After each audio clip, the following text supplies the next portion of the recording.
currently being recorded, and this is an episode of The Long Shot. It is a podcast. I'm one of your hosts. My name is Sean Conroy. With me today on the show, Amber Kenny is here. Hello. The other host, and it's just us. We're the sole survivors. This is our podcast. This is our show. Sorry. What are you gonna do? This is our 13th year of recording this show, so that's lucky. That's over half my lifetime,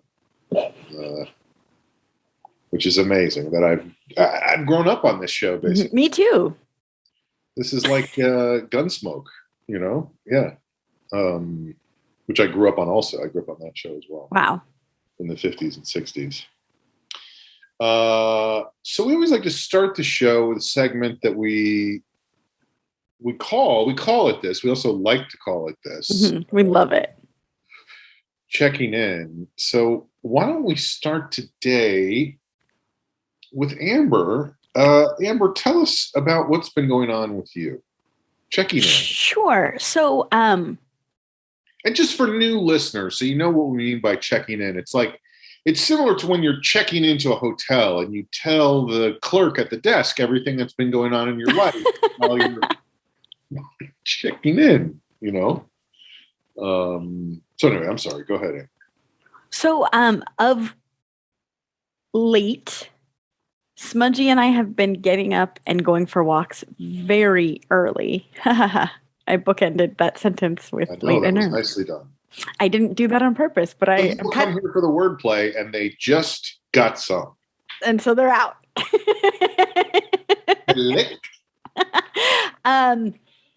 But very early, like we're out of the house by 5:30, 5:45, wow. And it is still nighttime. The sun has not risen, and it's just interesting to see a neighborhood that I've lived in for a decade. I'm very familiar with at that hour, because that is not an hour that I was regularly hanging out outside. And it has like bumping at that hour, or like what's going on? Well, it's interesting. It is definitely like when you do see other people, they're like, "What are you doing?" Because it's like two demographics, right? It's like night owls wrapping up whatever shenanigans they were up to, and like extreme early birds training for a marathon, mm-hmm. or like going to work they have a very early shift. So this is something I don't know. I have to do research. I haven't done any research on it. I think my neighborhood is being overrun by skunks. And I don't know if they've always been here and I just wasn't up at the hour that they were prowling around, and now I am. But it is comical. Like anytime we walk by a driveway, like one is coming in or one is coming out, or like they're crossing the street. It's like a farce. It's silly. And thank goodness Smudgy gets very engrossed in what he's smelling, but there's times that a skunk will be walking towards us, and I out loud went, "Come on, man, turn around, get out of here!" But they're just. I mean, I will see 10 of them. It's crazy how many skunks there are, and what are you guys doing? They're poking their heads in and out and running here and running there. Mon chéri, so beautiful. Yeah, there's a lot of skunks in LA. I don't know what the what's your how do I ask this without sounding absurd? I can't. What's your emotional reaction when you see a skunk? I like them. Mm-hmm. I know you're not supposed to, but I think they're very cute. I think they're a beautiful animal, and I am not afraid of being sprayed because I'm not gonna go to grab it. I'm not gonna chase it. Mm-hmm. And it would be an improvement. Oh boy. But okay, so there is one that was crossing the street at us, basically. With the light or against the light? Neither, like middle of the street. They don't obey laws at all. So the Joker got run over. So I'm guessing it's a he. It could be a she. I don't know. I really need to do research on skunks. Like, what do they even eat? Is there too many of them in this neighborhood? I think stinky cheese, right? I don't know about that. I think that's just the cartoons. Okay. But so one was crossing the street like at us. And again, somehow Smudgy didn't truly notice. But the skunk noticed us midway in the street and stopped. Was like, oh, maybe I shouldn't walk directly towards a dog. Mm-hmm. And I thought that was good instincts. But just at that moment, a car was pulling up and saw the skunk and laid on its horn and like lights on because it's dark out. So it's a jarring. Your senses are not ready for any of that. The light, the horn. Does its Dustin Hoffman impression? Right? Wait, what? In what movie was that? Midnight Cowboy. He's like, "I'm walking here." Mm-hmm. You know. He did say that, but because the car stopped and honked, then the skunk was like, "Oh shoot, I'm in grave danger," and ran even faster towards us. And I was like, it's like, and then Smudgy noticed between the horn and the lights and the skunk running at us. But there wasn't an issue, but I just don't want Smudgy getting sprayed because that would be a huge giant pain in the ass. Get in the bath and you have to like, I don't know, tomato juice or milk or whatever all those things are you're supposed to do. And takes forever to get it out and it's not going to come out right away and you're going to have days of like, what is that? Oh, right. It's this. Right. Exactly. So yeah, my mornings have just been this strange, like dodging skunks. There's so many of them. Yeah. Yeah. I mean, cause I go up the hill here a lot and to Hollywood Heights or whatever the hell it's called, Whitley Heights. And frequently there will be a skunk that crosses. Again, there's no lights up there, so the skunk is not crossing with or against the light. It's just like darting out in the middle of stuff. And I am, unlike you, I am like, whoa, just this. No, thank you. You know, like I'm just, I get nervous because I'm like, I just don't. And you're absolutely right. It's not a big deal at all. But part of me is like, I don't want to fucking track that into my house. Of course. You don't want to get sprayed. You do not want to get sprayed. Well, and the thing is, when Smudgy's startled, he acts in a way that startles others, and that is exactly what a skunk would spray. So it's just like, I gotta keep these guys apart. And I'm telling you, it's like they come towards us. It's insane. Can you hear that, by the way? Mm-hmm. I was smart enough to turn the dishwasher on like 10 minutes before we started recording because I forgot, and then you texted me. Only very subtly, but you have a dishwasher? Yeah. Tony. Yeah, his name is Tony. Keep going, Tony. You're doing a great job. But yeah, that's the big thing going on with me. Just, I was trying not to have doom and gloom, Omicron, COVID only checking in. Right. Well, before we get to the doom and gloom, Omicron, COVID only checking in, I'm also interested because I literally, man, no. Not, but first of all, do you ever deal with any other wildlife besides skunks? We've seen a bunch of coyotes. We have a lot of coyotes in the neighborhood. In fact, the other day, and when I say the other day, it could have been 2 weeks ago. Time is very elastic, but I've never really been too scared of coyotes. I grew up in more wilderness than here, but this sort of ecosystem. Mm-hmm. So I was very familiar with coyotes. More coyotes back then. So many more coyotes. And I was never scared of them because like they're not going to attack a person. There might there might be a whole pack of them and they might attack your dog or your cat. And my understanding, coyotes, my understanding is a coyote might attack a baby, but then I do get afraid because I'm like, what if the coyote thinks I'm a big baby? Yeah. You know? So I try to maintain some emotional maturity when I'm around coyotes. So right. And being like, oh, my taxes. Yeah. Oh, briefcase. Look, I have facial hair, you know. Oh, black coffee. I can't be a baby. And the coyote's like, I guess it's not a baby. But also, have you seen a coyote in person? Like, they're little. They're like, they're almost like a fox. It scared me. It really did scare me. I was coming out of, I mean, this is a long time ago, but I was coming out of UCB one night and a coyote, I used to live a half a mile from the UCB theater on the corner of Western and Franklin. Oh, wow. This is back in the day, you know, on the Boulevard of Linden. And, I started, so I used to walk back and forth. So I'm walking and I probably was at Birds until 2 a.m. So it's like 2:30 in the morning or whatever. And I'm walking back on Franklin Avenue and all of a sudden I see a coyote and I was like, oh shit. Like any wildlife to me, I'm like, well, you're a city boy. Something could go wrong. I went to high school in the Bronx, like things could go wrong. And then it followed me. Like it would not. Like no. It had 5 legs, and it was like.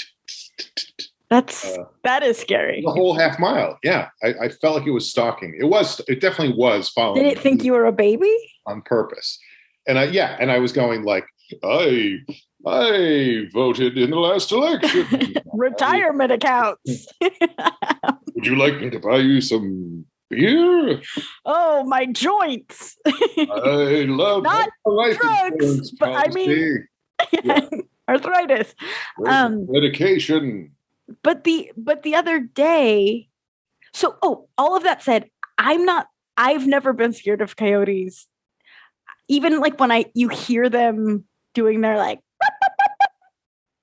that was the worst coyote impression of all time. But it doesn't ever scare me. It's like, yeah, they're living their life. They're doing their thing. It has nothing to do with me, is what I mean. Like, it doesn't feel personally threatening. I'm saying that because I've had roommates who are like, oh, do you hear that? And I'm like, they're not going to break in. Like, I don't know. I guess when you hear them, you're like, they're not close. They're far away. Right. It is an unsettling sound. I guess I could argue all of the sides of this, but I've never personally been scared of them. But now that I have Smudgy, who's like legitimately snack size, it's like, okay, I have to be on guard because if a coyote is around and is hungry enough, that's not a great situation. Right. And so I've been on a walk with Smudgy and I've seen a coyote. Well, I've had coyote encounters twice.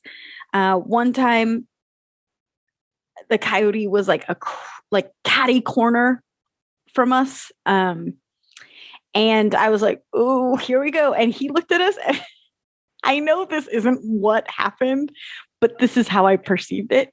Like he looked at me, he looked at Smudgy, and he was like, ugh. And he walked the other way. Like he's like, I don't want any part of it. It was like, I am hungrier than that. Yeah, like this looks shitty. You're claiming that it was a coyote encounter of the second kind. Because when you said I had a coyote encounter, I was thinking it was probably a coyote encounter, the first kind, where you just saw one. But you're saying it was a second kind, and I don't know if this is accurate, but second kind would be where you see it and it also sees you. It goes, oh, definitely. Definitely. And then even more recently than that, I was walking Smudgy. I was on Sunset Boulevard, and a coyote just again, it's early morning, so I guess it's fine. Crosses Sunset Boulevard on Coronado, and I was like, the ball's on him. A second one, big balls, huh? A second one follows. A third one follows, and I was like, what the? There's like a coyote party going on. Yeah. But like, it was daylight already. This wasn't nighttime. And it So was either they were finishing up shenanigans or they were training for a marathon. Probably exactly. Shenanigans. I think the shenanigans. But I was like, y'all are late. Like, go home because this is Sunset Boulevard. You're going to get hit by a truck, like not just a little car. This is like almost a freeway at this point. And what, so Coyotes, yeah. Skunks, Coyotes. I mean, it is kind of crazy because this is a big city, but not you, but I kind of forget how intertwined with wild areas the whole city is, especially up around here where Griffith Park is not so far away, and things come over from there. But the other one I see a lot of is, I don't know if you've seen any Raccoons. I don't know what you call them, but I came back here one night, and again, this is a long time ago, but a friend of mine was dropping me off. She pulled up in front of my building. I got out of the car and I started to walk up the stairs to go into the building. And directly to my left was, I don't know how to describe it, but it was a tangle of like 12 fighting with each other. Yes. Like spitting. Like a Royal Rumble? Yeah, like going crazy, and I just ran. I ran like not getting along, fighting. Yes, fighting. Or it was very, very rough group sex, right? But my perception was that they were unhappy with each other. Yes, and I did not want to attract their, like, you don't want to be the thing that makes everybody unite in that moment. Yes. Of like, yeah. Hold on, guys. Why are we going after ourselves? What about that guy? Right. So I just ran. I literally ran all the way up the hill up to just to be like, I don't want to deal with this, And it was between my stairs, between the street and my stairs. So did you not go home? Well, I, eventually 2 hours up there, and I wandered around and, ran into a couple of skunks and a couple of. And you're yeah. No, I think I just hung out I was like, they can't. Because the thing about fights that you don't get when you watch a movie is people can't last that long. Yeah. Very specific training, And I always assume the same is true for raccoons, that unless they've really. You always assume that. Yeah. I'm like, unless they've spent a lot of time going like 3 minutes, 1 minute rest, 3 minutes, 1 minute rest, like full out the whole time. It's like 30 seconds in, they're going to be winded and they're going to be like, okay, let's time out. Let's find a way to work this out, Right. Because a real fight is just over that quick, It does not go on the way it does in the movies. That's not how creatures, organisms, that's not how their respiratory systems work.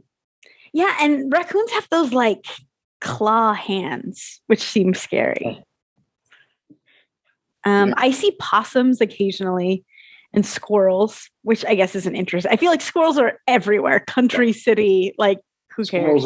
Squirrels are not at all interesting. Notable. Possums are, they definitely go on the list. And the other thing I used to see all the time back when I used to do stand-up over in the valley in people's yards, you'd always see rats running along the power lines, For some reason in like Burbank and Studio City, there's just a huge infestation of rats who live in the trees over there. Mm. And I think that's probably true around here too. I just haven't done a lot of stand-up in people's driveways out here. Right. So what else? Anything else?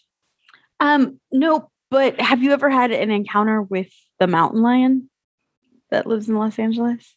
There's one mountain lion? Mm-hmm. No, I haven't. It has a name like P13 or something. Let me see. That's not a name. That's a letter and a number. Oh, is it a robot? Well, is it a robot? Because it sounds like it has a robot name.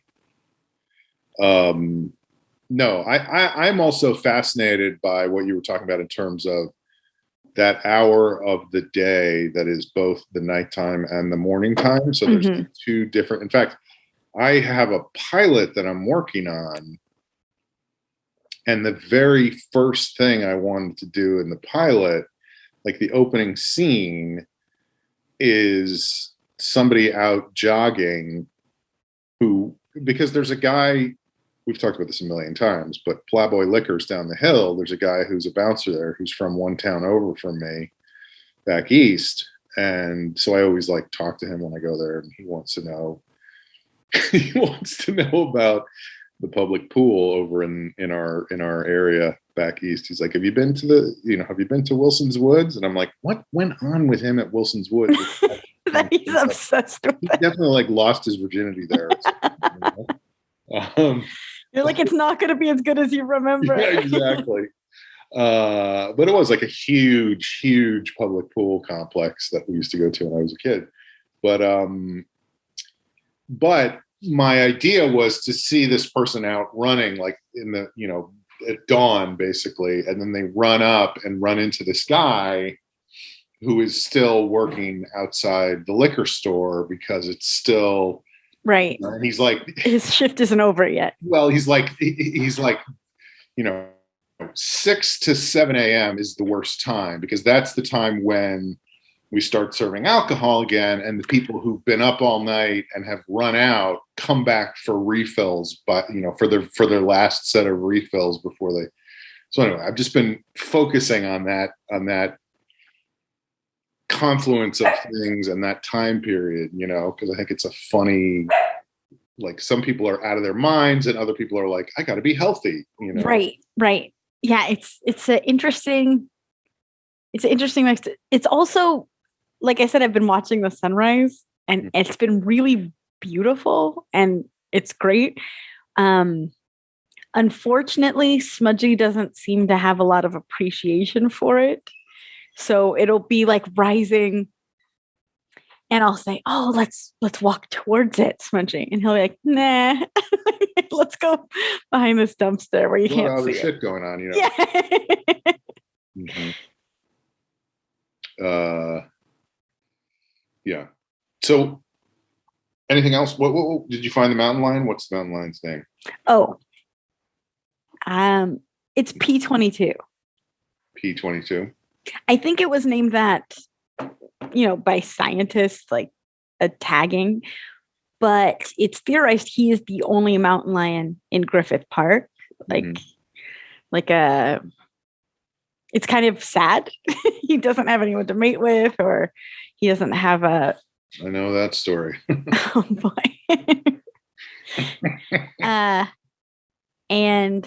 But yeah, he's beautiful. I love a good mountain lion. I've had an encounter of the second kind with a mountain lion.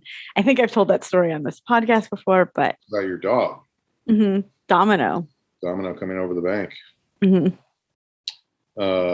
Now, that's interesting that you mentioned that, because full disclosure, and I did full disclosure, I did just text you about this recently, but I watched another bit of our favorite TV show, La Brea, and there was a scene where they're wandering through the woods, and I actually figured something out about that today as well. But they're wandering through the woods. It's like this little kid, or I don't know, they're looking for this little kid, and he's off by himself and whatever. And the guy, the son sees the kid who's actually his father through the woods. He's like, spoiler alert, anyone. Yeah. He's like, oh, there's the kid. That's my father. And but he's driving a Jeep and he's going to go track it down. And then he looks and he sees, I don't know what it was. I guess it was like a saber-toothed tiger. Yeah. But it wasn't a saber-toothed tiger. Right. It was like a leopard. And I was like, why, it's a cartoon. So why can't they just make it a saber-toothed Make it a dinosaur? Like, what are we doing? It was already that before. Or make it a camel. Use a real camel like they did at the other. Or the cow. Maybe the cow. Because they're also looking for cows at the same time. How did you know that? But anyway, oh my God, watching the leopard or whatever the fuck it was, and it was gigantic proportionally to. I mean, it was like it was prehistoric times, so the mammals were bigger. It was like a 40-foot leopard, and seeing this kid driving his Jeep to save his father, who's actually littler than he is, and he crashes the Jeep into the leopard, but it's a cartoon leopard, so it's almost like Who Framed Roger Rabbit the whole time. Or Chester Cheetah. Yes. Oh my God. I was like, holy shit, this show got picked up for a second season. It's unreal. We got to keep moving. Are you going to say your theory? But that's how I know. That's how they make things important on the show, is like they'll stop and have a conversation and people will be like, but remember, we fell through a hole in the time-space continuum, and now we're here in a different time from when we were in Los Angeles, which is up there through that hole that's in the light. But if the light closes before we get the kid who's my father, who's younger than I am, through the hole, then I'll die.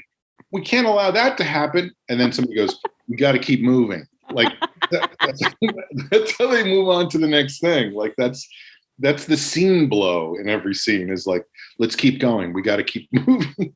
I also love how much every single character buys into everything immediately. Like, truly, all of the characters should be like, what? Mm-hmm. We're where? But they're all like, yep, we're in a space-time continuum. And yes.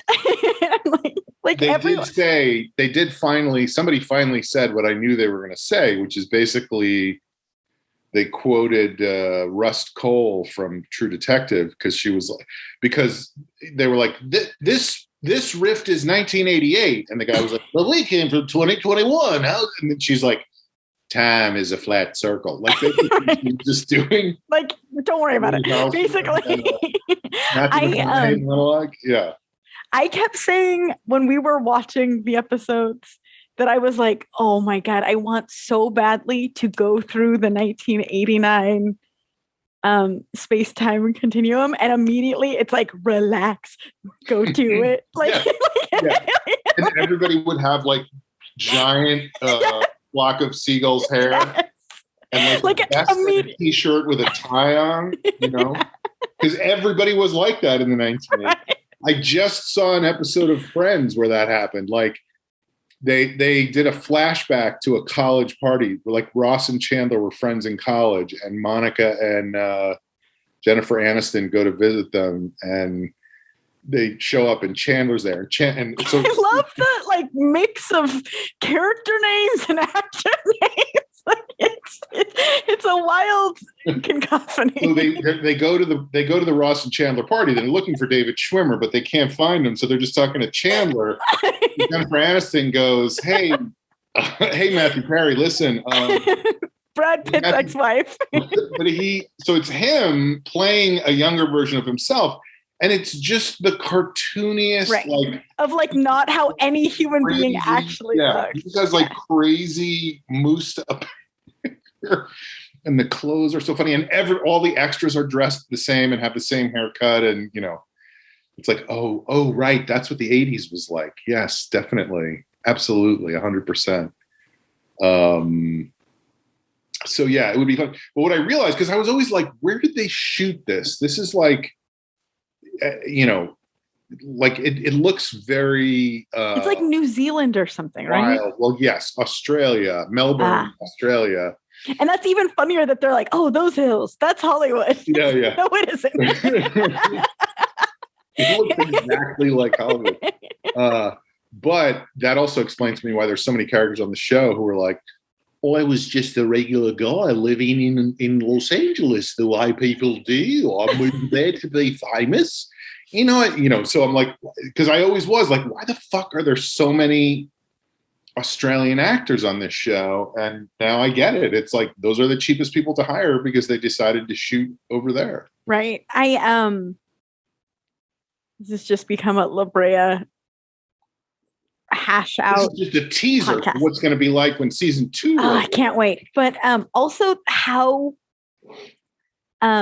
we got to keep moving, by the way. Sure. It was fun to watch in a group, like, not to rub it in, because it was fun to like be like, there's no way they're gonna and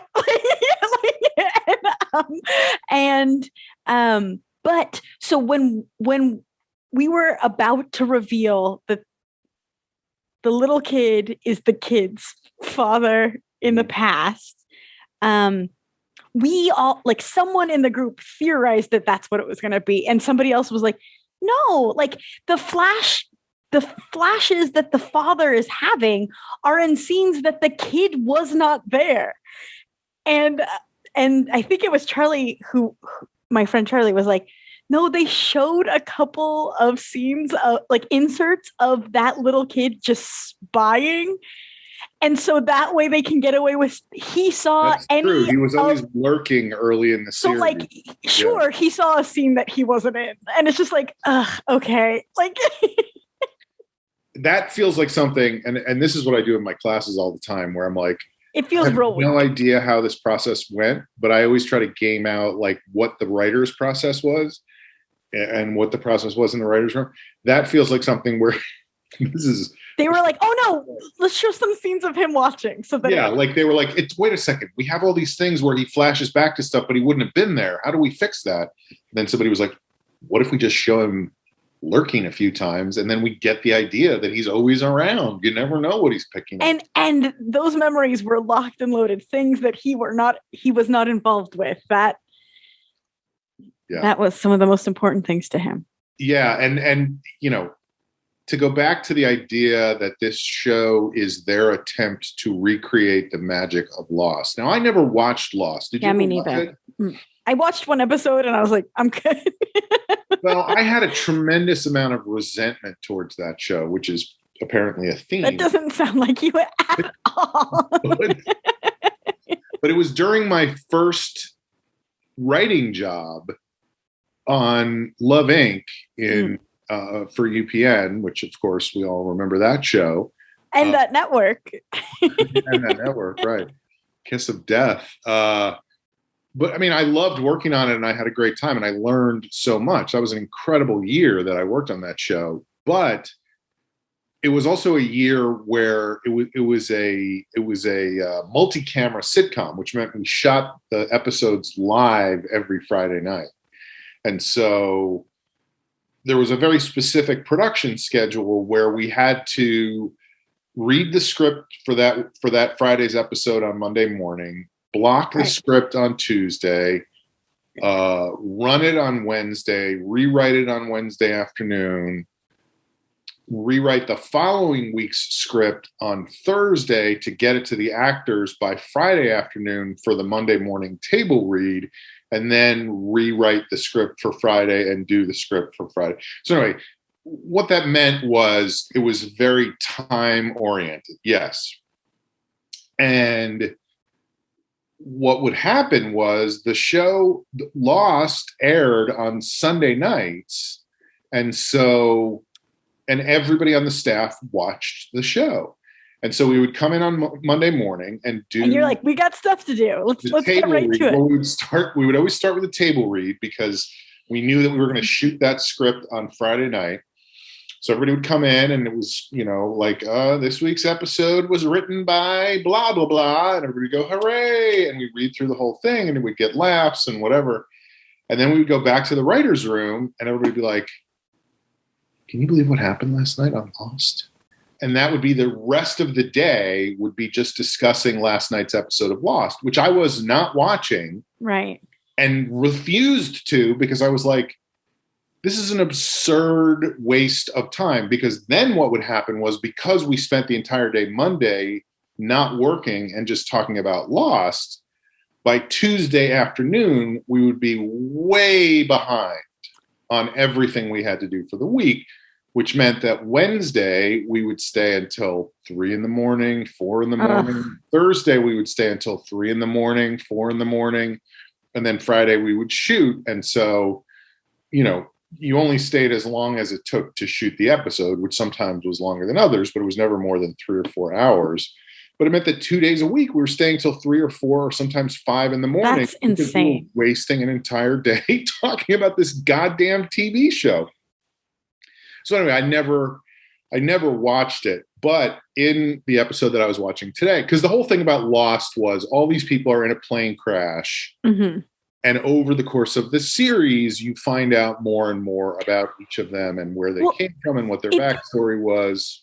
It feels like the first show, and I could be totally wrong and you could correct me, but it feels like the first show that was the whole point of it was what the fuck is going on? Like, I have to keep watching to even you have to get to the end. It scratches an itch. Like it gives you more questions than answers. The first show that did that, no, I'm kidding. Was the Twilight Zone. But now it feels like a lot of shows do that, or at least attempt to do that. It worked really well for Lost, and everybody's trying to recreate that magic. There's a lot of pilots, like the whole point is to be like confounding, and it's like, yes, but you can't be so confounding that it's just like, I don't want to watch it anymore. You know, I don't understand, or it doesn't make any sense, or I don't care. Yeah, who cares? Which happens a lot, like this one. Although apparently people cared enough to get it picked up for a second season. But in this episode, which is the 9th of the 10 episodes of the first season. Oh, so you're almost done. I'm almost done. I cannot wait. I cannot wait. I did watch the previews for the next episode. It looks like a fucking doozy. I'm telling you, I was standing up and like I was watching a football game. But it's so funny when we've talked about this before, but I hadn't seen it before. And it's the moment where, first of all, it's like, it reminded me of Bill Pullman's speech in Independence Day, where he goes, and this will be our Independence Day. And then they go off to fight the aliens. Right. And this was the guy, the stoner guy, getting up on the car and going like, oh, now you all think of me as a stoner, and I don't think that's invalid because I am mostly stoned all the time. But who is with me? We're going to capture a cow to get milk and cheese and all kinds of useful things. And nobody says anything. They all just wander away. Like, it was such a weird like, nobody's like, I don't think that's a good idea. They all the extras are standing there, and then they're like, no, don't talk. We have to pay you. Don't talk. Exactly. And then the girl who was with the guy who got killed is like, and they were all mad at her because she kidnapped someone. Right. So the two of them take off to look, or she doesn't even tell him. She just follows him into the woods when he goes to look for a cow, and then catches up with him. And he's like, why are you following me? I'm a stoner. There's no reason for you to think I'm a leader kind of person. And whatever the case, how do they even get to it? Who knows? But there's a long fucking chunk. Like, they just stop. This was one where they did not add drama by going, we have to keep moving, because this is what happened. They're looking for this cow. He's like, if we get this cow, we can do what humans have done since time immemorial and use it for all sorts of domestic products like milk and cheese, and perhaps it'll have offspring we can use for leather to protect us when certainly winter will get chilly around here, even with all the light in the sky. But he goes, what's your fucking deal to this woman, basically? Mm-hmm. And she does this long monologue about, like, can I say something though? Yeah. I think she's the best actor on the show. I don't agree, but she's the only person I like. I'm like, I believe that the insane circumstances that are happening, like, I actually believe that you are in them, because everyone else is like, oh my God, we're in this time-space continuum. Well, no, you like, take me seriously because I'm a stoner, but I should let you know that I was getting my master's in a place near Labrador. Oh, he knows the dates that cows were invented, or like off the top of his head. If he said this is right around the time cows were invented. But anyway, she does this whole long monologue about how she was kidnapped and she didn't know any better, and she thought the guy who kidnapped her was helping her, and blah blah blah. And it's clearly some kind of like religious cult or whatever that she was a part of, and whatever. And it's like, first of all of it is stuff we already inferred from what has happened already. Like, not everyone, they have to spoon feed people. But it was not any information, nor was it any interesting information, nor was it important. Like, it's not affecting anything going forward. Or is it? Right. That's true. It definitely is, Sean. Just you wait. but what was the best thing about it was like the way the scene ended was she's going on and on about, and then I traveled around the country with him, and then we met there's another kid that they kidnapped together who she's been, whatever. And then all of a sudden you just hear,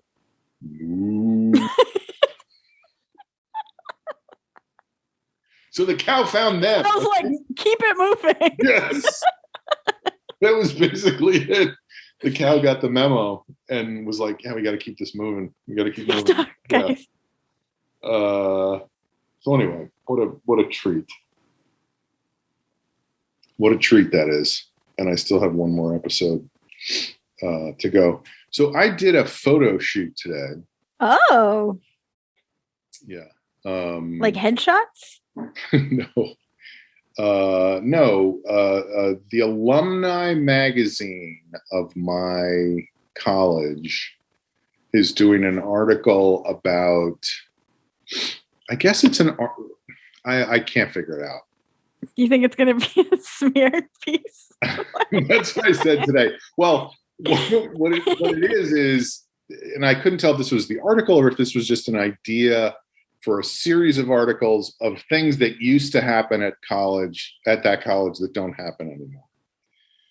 And one of the things, and that's why they were, is people going into class in person. Right? No, it was about a comedy group that I was in when I was there. We had a sketch comedy group. Holy Cross's, mascot is the Crusader, which you can't even have that as your mascot anymore, but it's always been that. And so our comedy group was called the Crusadeists. And I guess it only lasted about 15 years. And I was there kind of right smack dab in the middle of it. So it doesn't exist anymore. So they're doing an article about all these people who did that when they were in school and the fact that it's gone and what did people get out of it and all that stuff. Because one of the things was it was not connected to the school. Like we were all in school there, but it wasn't like an official activity. It wasn't run by the college. It wasn't funded by the college or anything.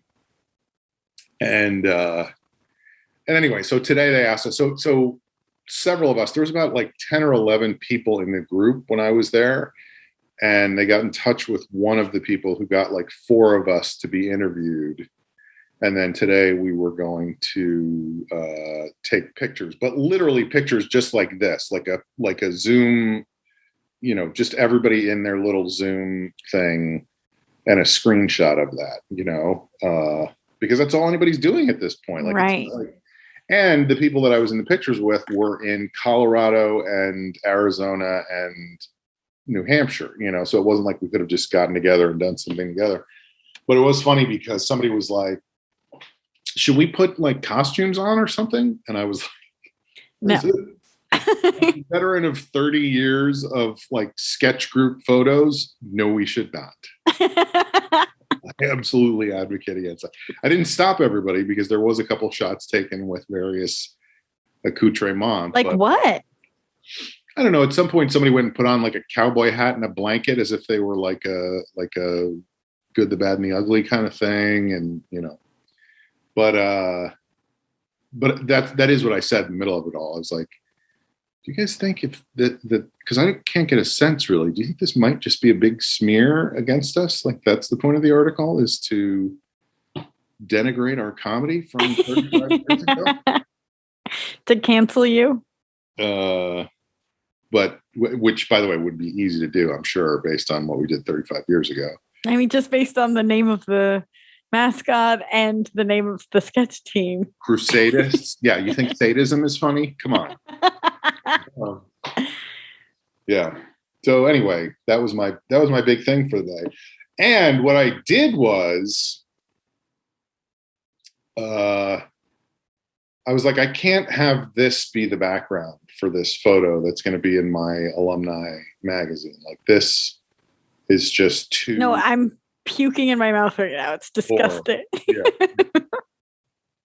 So I like set up a whole thing in my office where I had, the bookshelf set up. I read. Whatever. I have books. I have this. I have that. I have my Rick Fox bobblehead doll, and so my friend Pete, who organized the whole thing, got on the Zoom first, and I've just Zoomed with him in real life a number of times over the course of this whole thing. And he was like, "Whoa, you got a new setup in your, like, what's going on there?" And I was like, "No, literally the computer, my laptop was on a TV table, like balance it, like on books." Yes, it was up on books, wasn't a desk or anything, but I was like, nobody knows that. You can't see it, so who cares, So basically what I'm saying is my entire life is a sham. Everyone's is. So that was that was my big moment of excitement for the week. That's exciting, though. Did you guys get to talk to each other during the shoot? Not really, because it was all just about that. There wasn't even anybody else there. It was just the four of us, and Pete was taking the screenshots. And then he was like,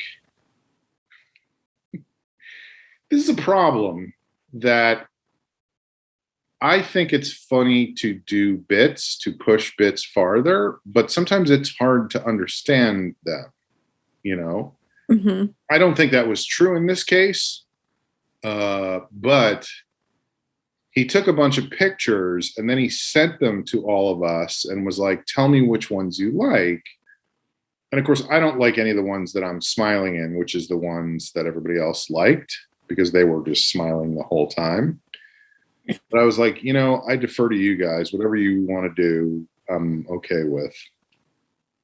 And so my friend Sean he was like, this one is probably the best picture. This is the best one. And Pete was like, I agree, but maybe I'll just send her two and she can decide.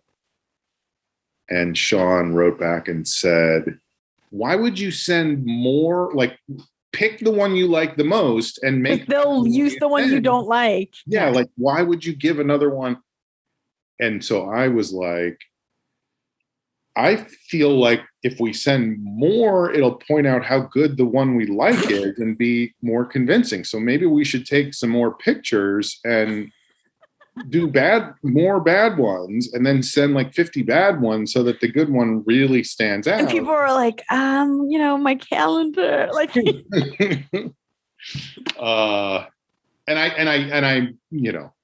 I sent that and I was like, I'm pretty sure everybody got the joke. So I didn't feel bad about that. But the reason that stuck out to me is because we were all trying to arrange a meetup, a FaceTime, a Zoom call, whatever, call it what you will, with a number of people. I'll say the number, it's with 4 other people besides myself. Okay. And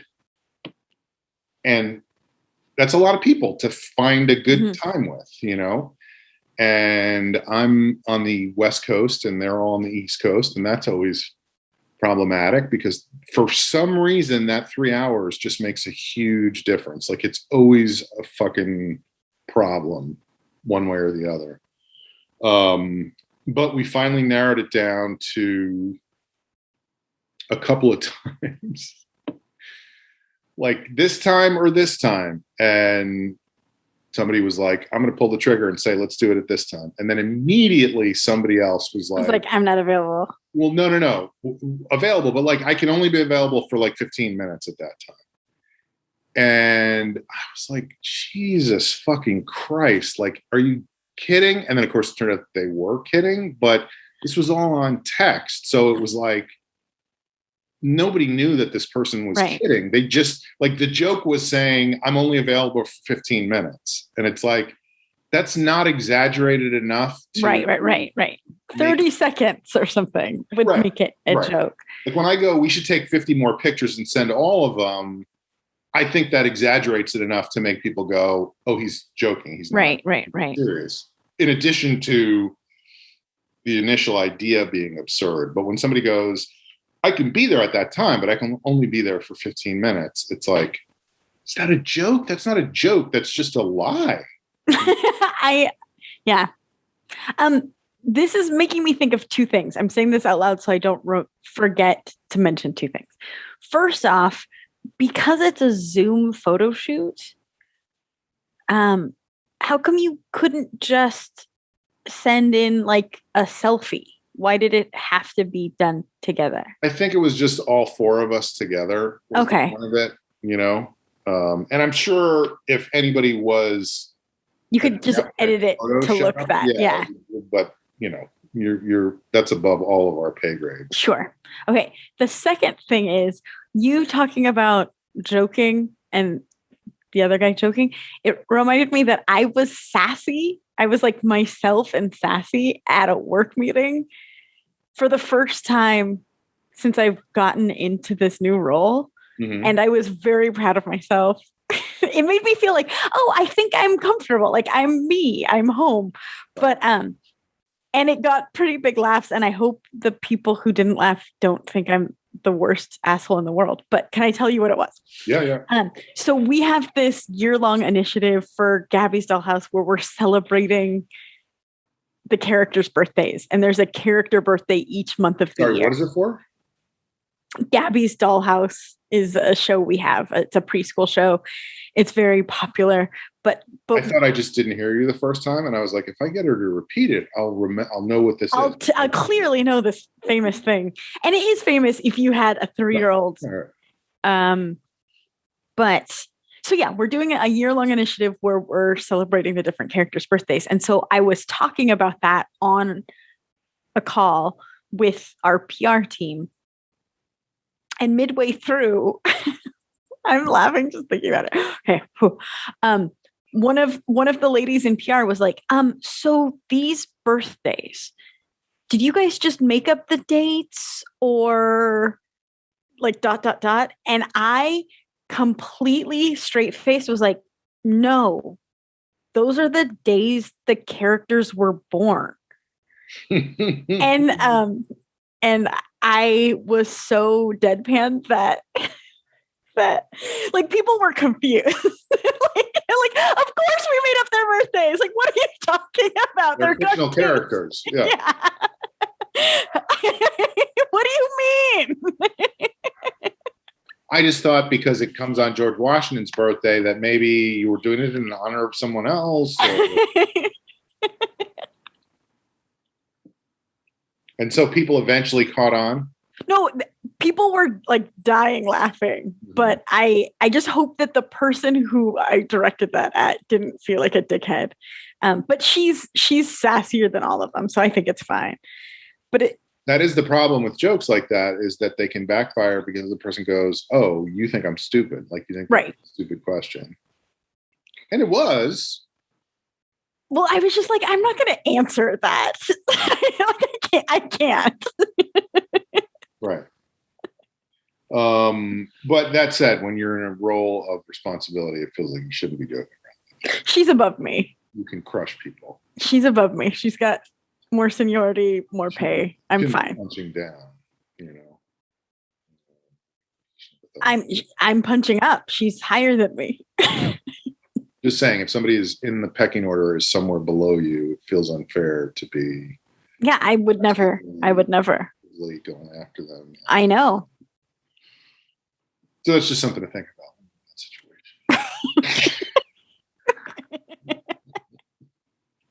situation. Are you scolding me for making a joke? Who knows? It's text. We can't tell. We can't tell what the context is. All right, let's take a break, and then we'll come back. We'll do a segment that we call it this, but we also like to call it parting shots.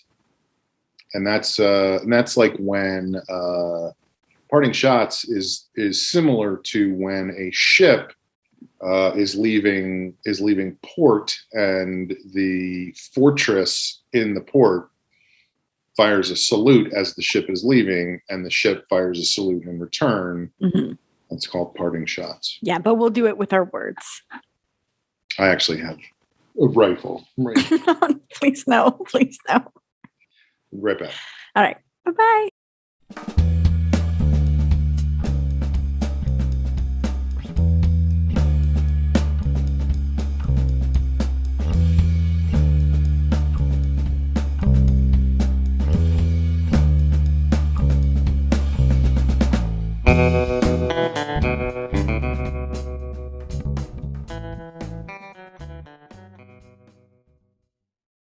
We're back. You're listening to The Long Shot. It is a podcast that is not about playing for the Miami Heat. It's not about basketball. It's different from that. By the way, we've talked about this a million times before, but I still, whenever I sign in or whenever I go click on a Zoom link, including for this show, without signing into Zoom first, so I am in my own account, it shows up Aaron's name, our sound engineer, on the screen. And I don't think about that all the time. And so again, today, when I was meeting with people for this photo shoot, I clicked on the Zoom link and I could see, first of all, of course it was difficult to coordinate the time.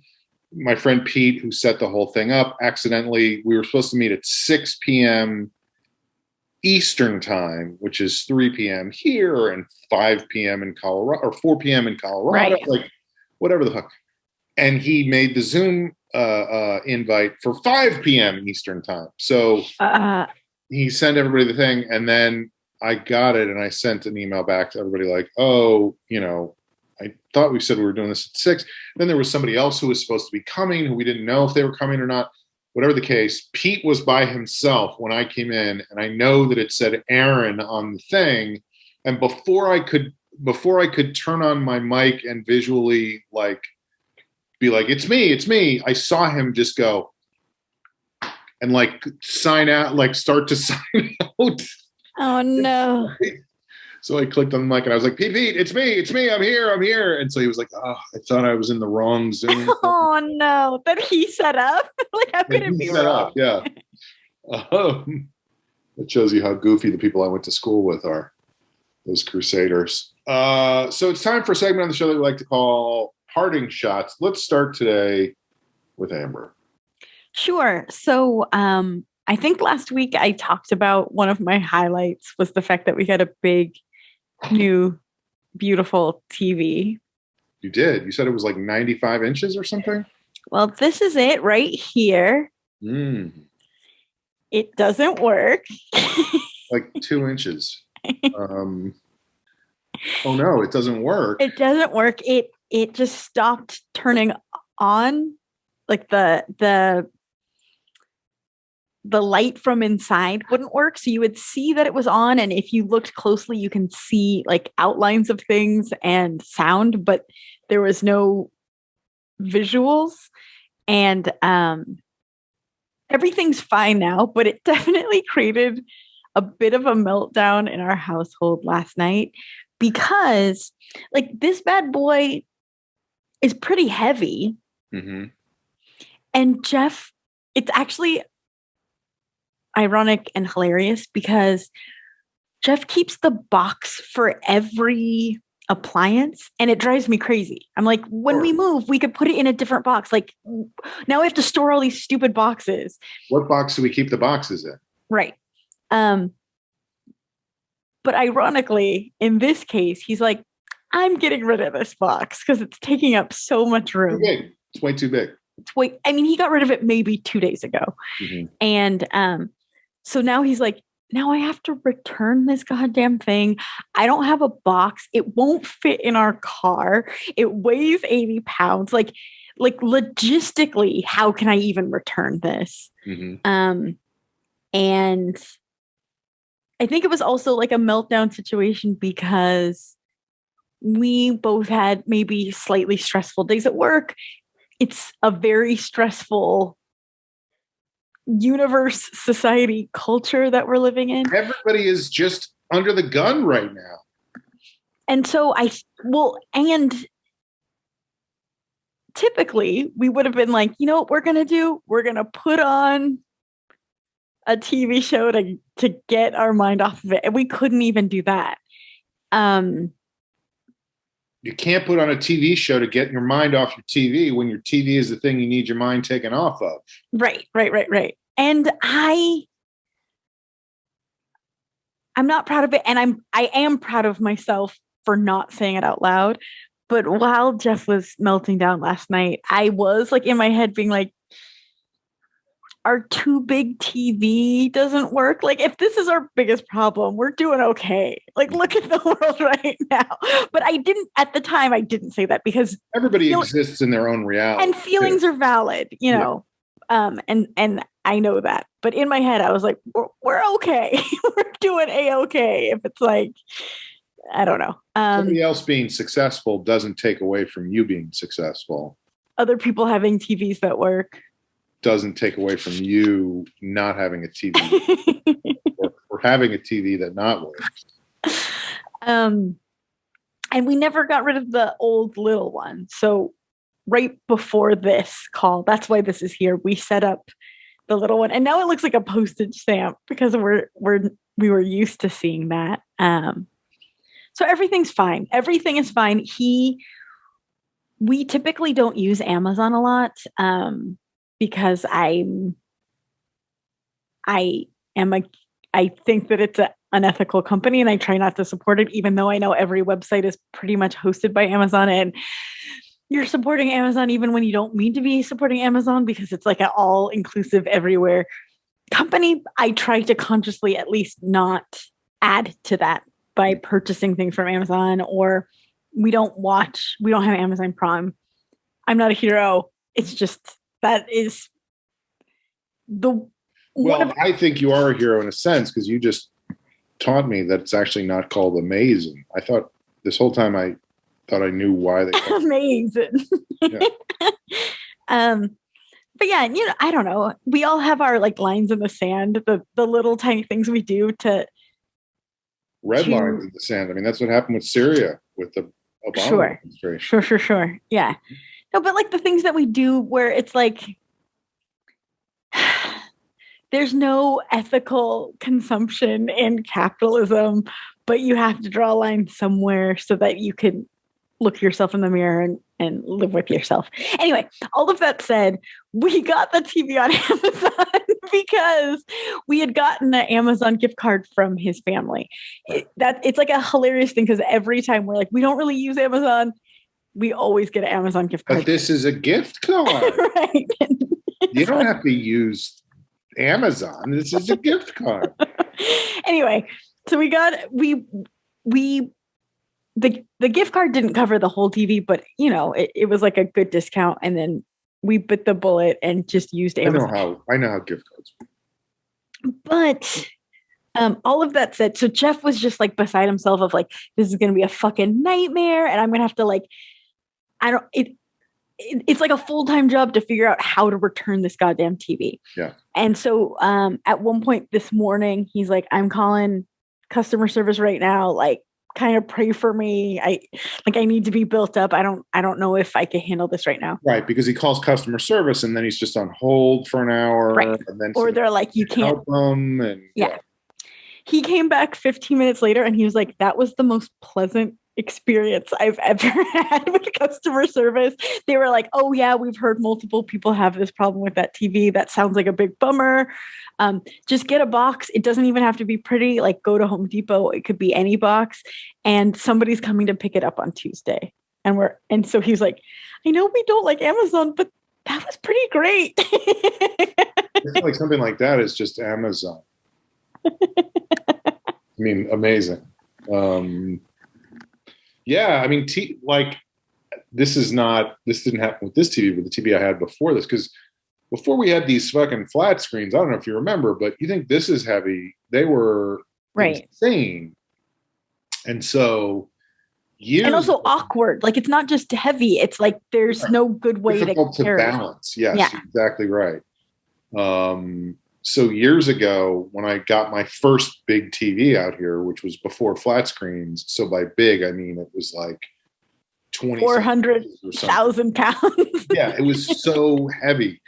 And I got it at Best Buy, and the guy who like brought it from the storeroom down to the garage with me to put it in my car, the two of us are trying to get it in the car, and it's like, it's not going to fit. Like, it just doesn't fit.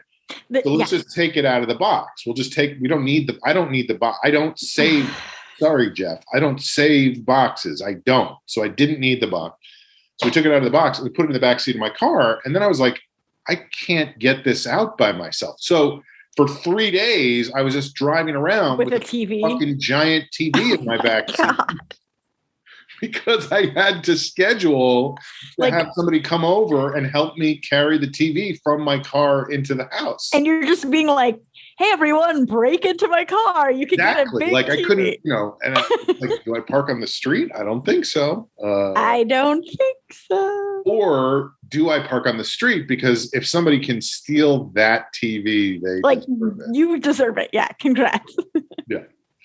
Like a crane, they would have to come with a crane and break into the car. And a team of men and a dolly. It would be like that Spike Lee movie about the Inside Man. I forget what it was called. But it was also funny because, again, everything is fine now, but there was a dark moment about this time last night where I was laughing because the TV was what I mentioned as like a high point of my life. And it felt very symbolic that it broke. It was a huge disappointment. Yeah. We can't have anything.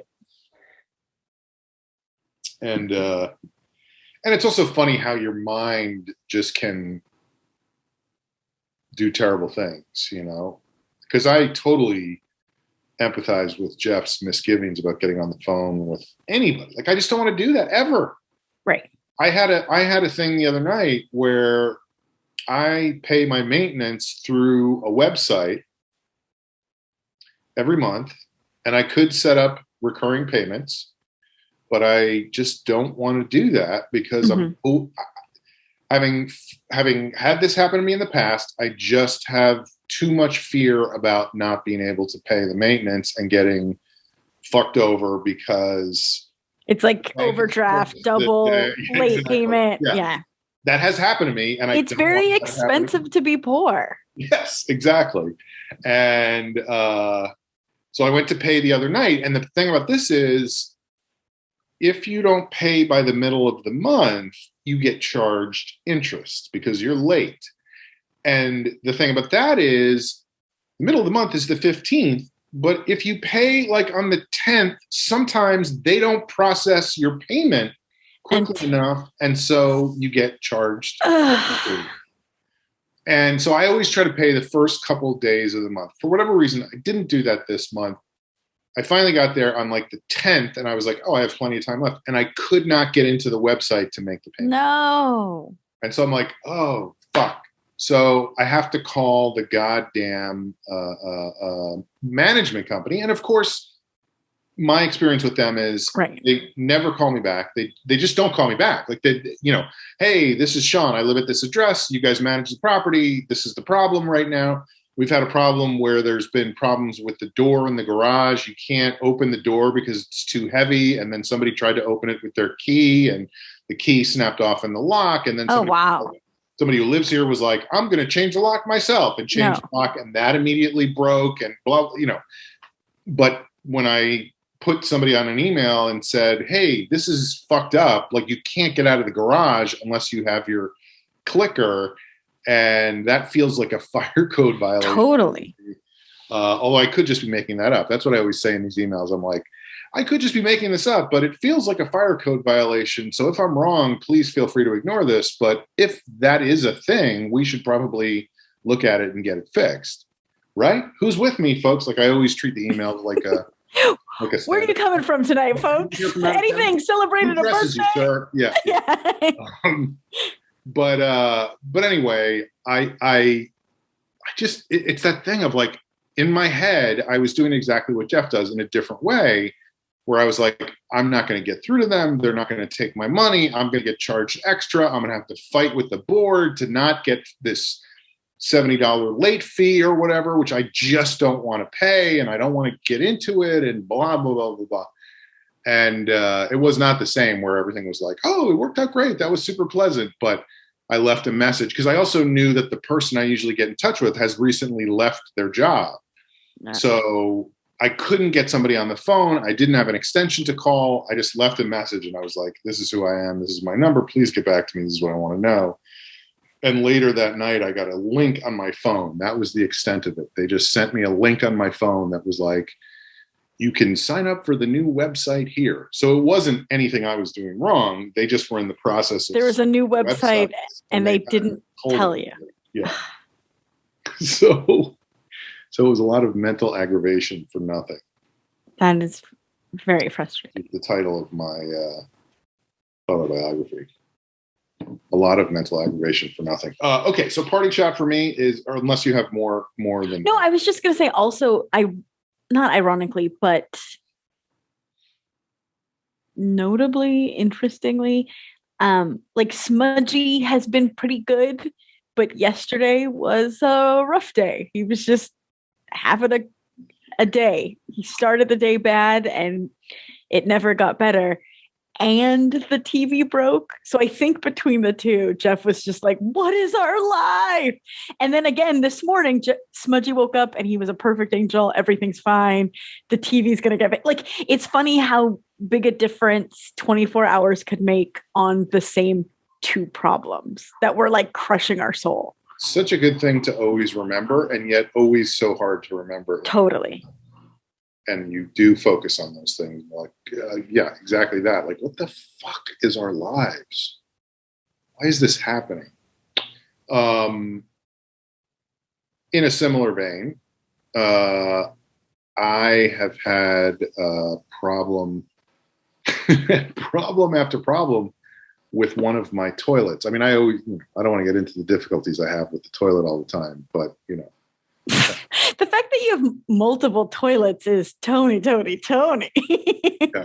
Well, one of them is, yes, Tony, it's a guy named Tony. I shit in his mouth, but the other one is, and the other one's the dishwasher.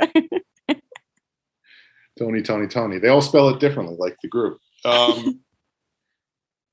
No, so the toilet in there was a problem with the flapper, which is the thing, and I was like, I could probably fix it myself, but I don't want to, because if I fuck it up, it's just going to make things worse. And so I had a plumber come. This was last year during the height of this whole fucking thing. But he was great. He did a great job. He fixed it.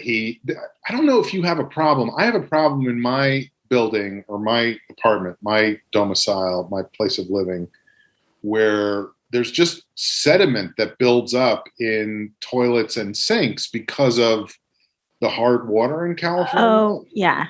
It's like some weird stuff that it happens. And anyway, he came and he did a great job, cleaned everything out and made it all sparkly and whatever, and fixed the flapper. But the thing he didn't fix was the chain in the bathroom last year, which was fine because it worked for another 9 months. Then it broke. Then it disintegrated. Right. Because of the mineral deposits on it. And it had already broken once, and I had fixed it with a paper clip. Like I just connected the two parts of the chain with a paper clip. It worked fine, but paper clip is only going to last so long. I was like, okay, I'm not going to call the plumber. I'm going to go get the chain at the hardware store and fix that. So I did that. I got the chain. I fixed it with the thing, whatever. And then a few weeks after that, I was having a problem again where the toilet was like, I could hear it leaking and it would run every once in a while, whatever. So I called the guy again and he's like, oh yeah, your flapper is warped. So basically what had happened in my mind was he had fixed the flapper once, then I had fixed the chain. And by the way I fixed the chain, I set it wrong and it had fucked up the flapper that he had just fixed. And, it's like, it's not the same thing of like, what is our lives? But I am like, it's just one fucking thing after another, And so there goes another couple $100 to have this thing fixed when I just had the same problem last year because I didn't figure out how to fix it the first time. So to me, that becomes a metaphor for life of like, it's just the next thing after the next thing after the next thing. And I'm tired of it. Yeah. All of it. Do you use both? You have two toilets? Yeah. And do you use both? Usually not at the same time, but yes. Like, can we talk about it? Like, Are there? I don't really use both. I use the one in the bedroom, or it's actually the office now. And the other one is always For guests. Yeah. It's okay. That makes a lot of sense. I was hoping it was a more interesting answer. You know, like I pee in this one and I poop in that one. There have been times in the past when I've had, like roommates where it was like an even division of this is yours, this is mine. But then also when I've been dating people where it's like, this is this person's bathroom and that's my bathroom. But generally now I keep it for all the company I'm having.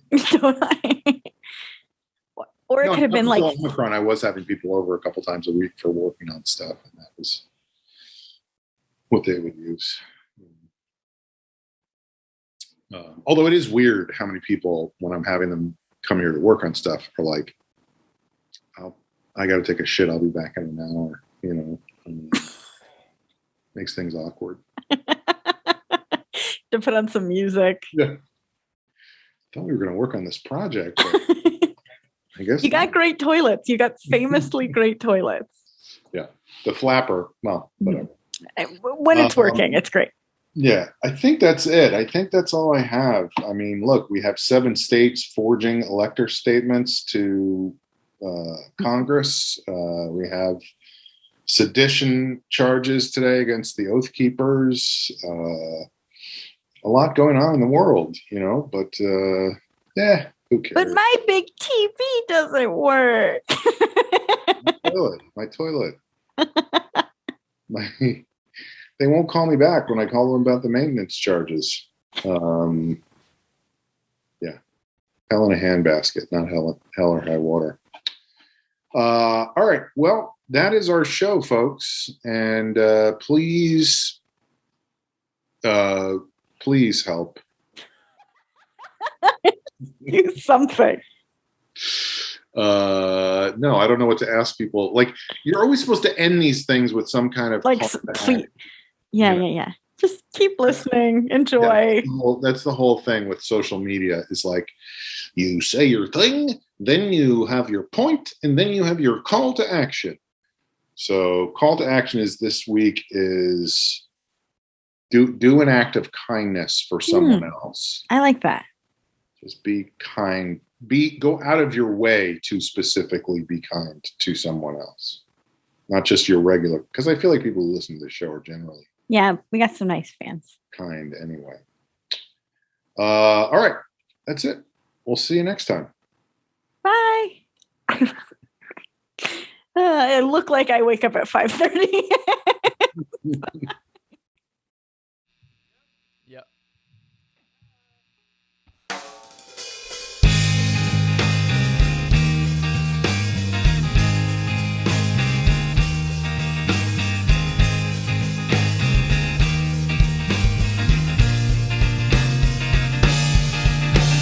Well, if you breathe oxygen, I breathe a substance much thinner and dry.